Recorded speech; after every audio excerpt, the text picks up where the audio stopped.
I can make it there, I'll make it anywhere. It's up to you, New York, New York.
How we doing, guys? Welcome back to another episode of the Richie Hicks Jr. Sports Podcast here on Facebook Live and YouTube.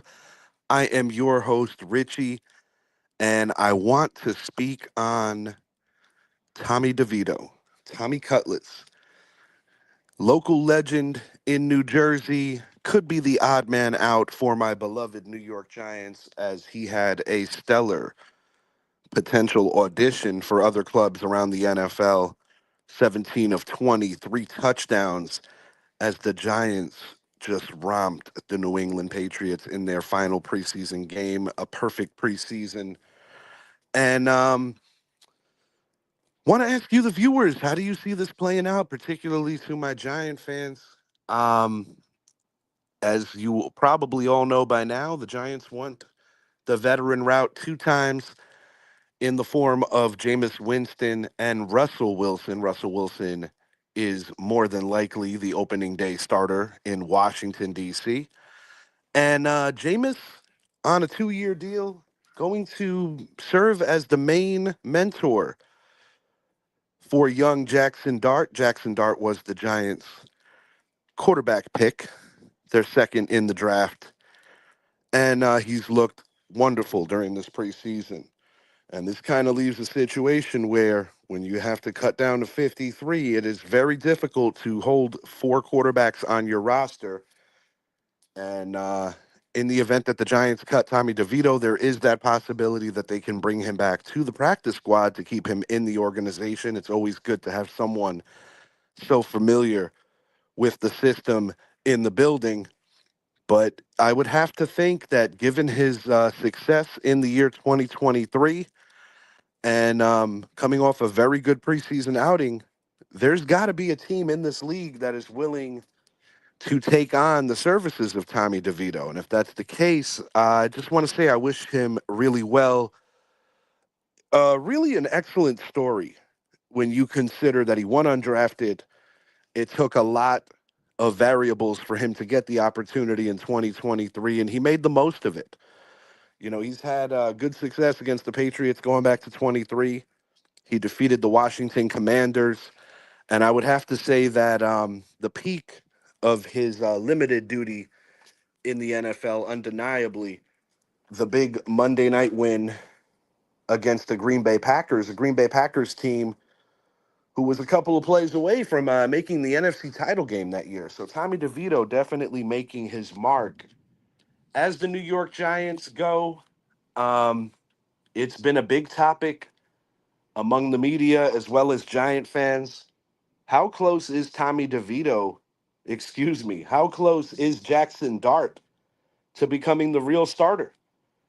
I think that he is undeniably ahead of schedule, as Russell Wilson is more than likely, as I stated, going to be the starting quarterback for their first game. But I think the leash gets smaller and smaller with Brian Dable and Joe Shane selecting this person to be their quarterback of the future. And with Jameis Winston more than understanding his role in being the mentor, I think Jackson Dart is a lot closer than people realize to taking over the reins. Now, if Russell Wilson is playing well, I don't believe that there'll be any reason to yank him. But this does remind me similarly of the situation going back in 2004, where Kurt Warner got off to a pretty good start with the New York Giants. But the first sign of trouble that he had, and when he had a couple of stinkers or a couple of games that are, less than his ability, the Giants decided to move on with Eli Manning. And I'll admit, going back to Eli in '04 versus Dart right now, I think Dart looks a lot sharper right now than Eli did when he first started. The Giants essentially sacrificed the 2004 season because if you run with Warner, I think there was a strong possibility that particular team would have been a playoff team.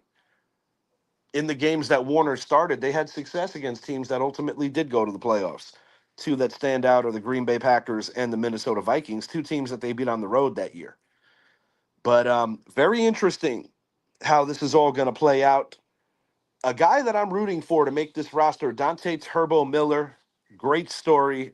I think he would really make a ton of sense to complete the trio with Cam Scatterbo and last year's starter, wide receiver turned running back, Tyrone Tracy, the former Boilermaker. I have to think Devin Singletary should be the odd man out. And just a lot of positivity and a lot of great energy surrounding this Giants team right now as the O-line has played at a pretty good level. Marcus Embo out of Purdue, definitely looking good. There is more than a battle going on at guard to see if Evan Neal wins that spot versus the veteran Greg Van Roten. This is definitely Evan Neal's final opportunity to make it with the New York Giants, as next year his contract was not picked up. But it's amazing how much things change in a year. You go back to 22, this team made the playoffs unexpectedly, and kind of set the franchise back a bit because of that, because they were in a precarious position where they had to pay Daniel Jones market value. They ultimately franchised Saquon Barkley. And, Danny Dimes the next year gets hurt. The O-line was in shambles. Last year, the team played well, kept the defense kept the team in games, but the offensive line injuries again. And speaking of injuries, Andrew Thomas coming back, non-committal if he's going to be available for week 1, but I have a good feeling he will be in uniform for the Giants' first game against the Commanders. And I think right now the excitement that eludes fans and that's around this team is that I think people are starting to look at this team and say, these are not the same old Giants. They have a very talented front seven featuring Dexter Lawrence, the perennial all-pro nose tackle. And you have three legitimate edge rushers in Brian Burns, Kayvon Thibodeau, and rookie sensation Abdul Carter out of Penn State. I am still a little concerned about what the secondary is going to look like in real games, but undeniably, this team has improved on that side too. When you consider that they spent some money and brought in Paulson Adebo as well as Javon Holland, formerly of the Saints and Dolphins, respectively. But this Giants team right now, with the improved O-line play, you have running back depth. Although losing future Hall of Famer Saquon Barkley, you have running back depth that's not going to be a weakness on this team. A couple of other names that I'm not sure how this is going to play out. Jalen Hyatt, is he going to be let go of? Are the Giants going to give up on Hyatt? I am interested to see how that plays out. Definitely cool to see him hit pay dirt. But a lot of storylines surrounding this team coming into the new NFL season. And given the average age of this team, they are very talented and have a nice window right now. Obviously, Philly is the team to beat. They are the defending world champions, and the Commanders had a huge ascension and shocked the NFL world by defeating last year's 1 seed and going to the title game before they met their fate in Lincoln Financial Field against the eventual Super Bowl champion Philadelphia Eagles. And of course, the Dallas Cowboys bringing in a talent like a George Pickens. Could be a nice 1-2 punch in the receiving room for Dak Prescott. They bring in a young man like a Jaden Blue to enhance the running back room. But, the Micah Parsons situation still looms large to see what happens with Dallas.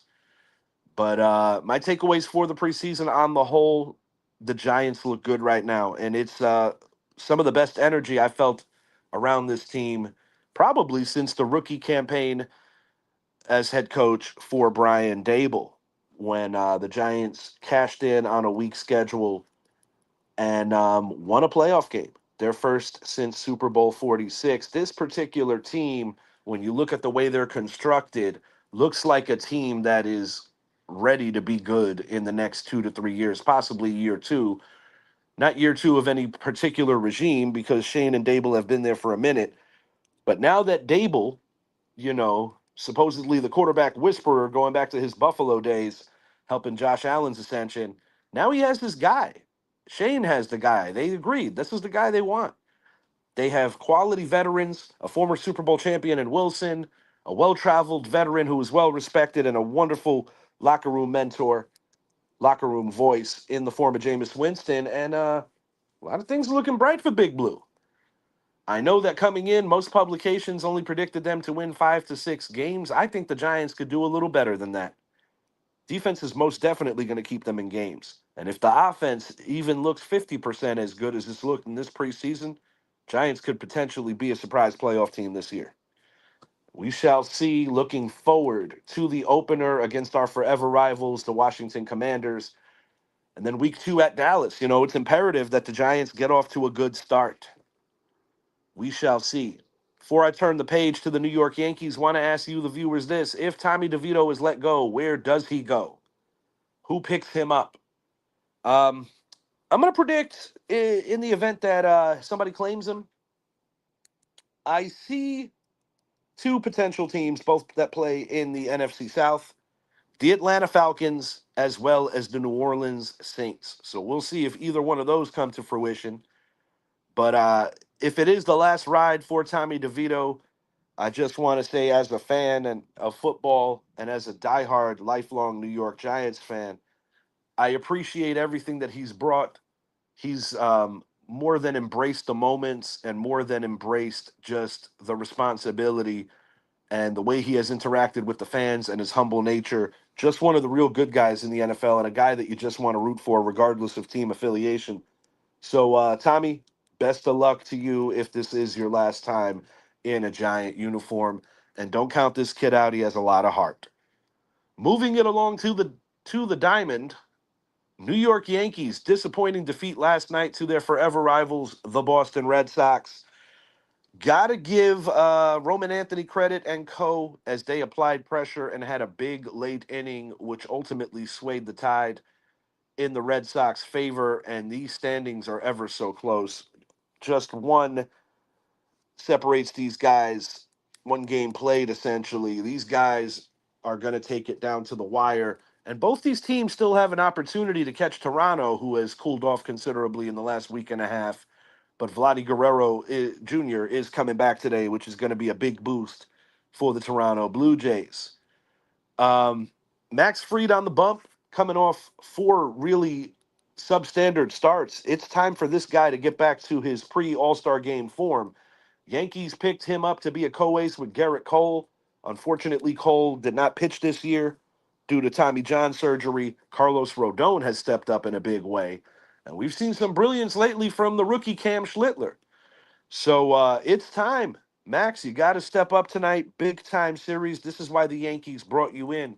But I like the Yankees for the W today, which would set up a very interesting rest of the weekend against these Red Sox. These games have the playoff feel to them.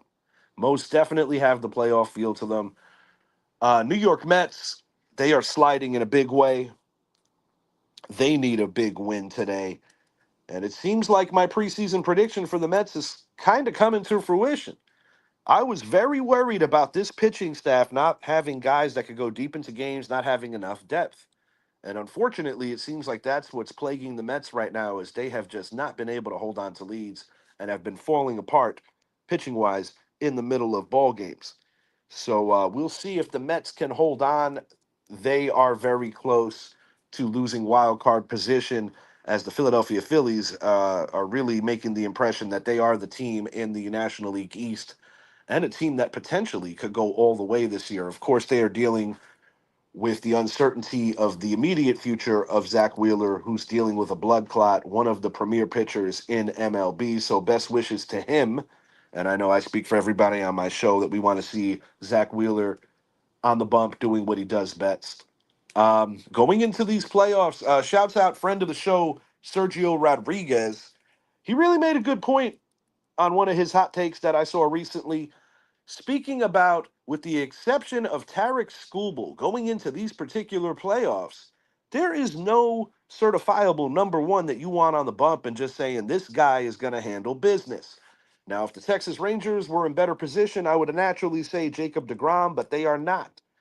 You have guys that could do it, guys like Rodon for the Yankees, guys like Kershaw if he turns the clock back for the Dodgers. And Sergio made a solid point that he trusts this Dodgers rotation in the regular season, but not necessarily in the post. The Brewers are another team that you don't really know what to expect. And the Chicago Cubs, I think, missed a golden opportunity to improve their pitching staff at the trade deadline as they squandered that big lead that they had in the National League Central, as now the Brewers not only lead that division, but are the best team in Major League Baseball record-wise. And have they come a long way since their season opening sweep at the hands of the Yankees in the Bronx, where Nestor Cortez, who's no longer a member of that team, served up 3 consecutive home runs to start the season. But the baseball playoffs, it's just about that time. We've got a few weeks left in the season, 6 to 7 to be exact. September is going to be very interesting. I think my Yankees are in a good enough position, as they have won 6 of their last 8, actually 7 of their last 9, that I believe that they're going to be able to hold down the fort and sneak in. I am hoping that they can continue to move up, and if they don't win the division, at least fortify a better position in these playoffs. But something tells me it's going to be the Yankees and the Red Sox in round one way or the other. And when you consider the history of that rivalry and going back to the 2000s and the late 90s where it was literally war, I think all of baseball fans can agree that it would be special to see them get back to that kind of hatred for one another. It was great for the sport. What else is on the brain? Rob Manfred, stop messing around and playing with us. There has been some talk about potential realignment all the way through, where Major League Baseball would bump it to 4 divisions in each side, or actually it just 8 divisions in general, and the National and American League would no longer really be what we've known them for as mass realignment according to geography. But I feel that that will get shot down. I can't imagine a world where the New York Yankees, the Philadelphia Phillies, the New York Mets are in the same division. It just doesn't make a whole lot of sense to me. And I think that with everyone playing everybody, they've already taken away the rareness and the novelty of interleague baseball. And that part is fun, because I'm not going to sit here and tell you that seeing the Los Angeles Dodgers play a team like the Colorado Rockies 19 times isn't serious overkill. But I really hope that from the traditionalist standpoint, they keep that alone. I know a lot of people hate this ghost runner. I have mixed feelings on it. Of course, it doesn't apply to the playoffs. And there's word coming out that another thing could be on potential strike 3 calls, that they could be up for review. I am a fan of that, given the human nature of things. And shouts out Fox Sports yesterday on the Red Sox Yankee call, suggesting that Aaron Judge brings the pants down to kind of give a little more deception to the umpires.